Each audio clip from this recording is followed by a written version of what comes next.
hanga har'aatti kan isin obsine waliin hojjenne irra jenneetu isin hin jibbisiisu isiniin. Isaan dhimma maalii qabu kan rakkatu nama biraadha. Haalli isin irra jirtan naaf gala. Hanga har'aatti waan naaf obsitaniif baay'ee galatoomaa. Ani haalicha kana hagan jabaatiin beekuun ture.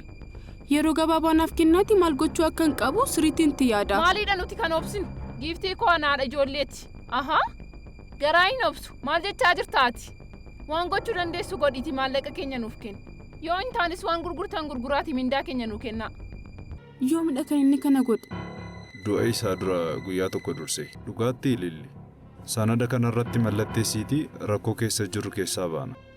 Akkamitti nan mallatteessa? Innis osoo natti himin akkamittiin akkas godhe? Dhiifama durbee aadde ililli. Amma rakkoo keessa jiru yoo laallu filannoon nuti qabnu kana qofaadha.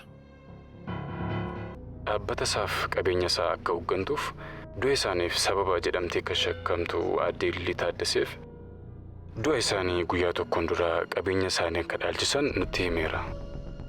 No! Inta'u! Nagaddeesi!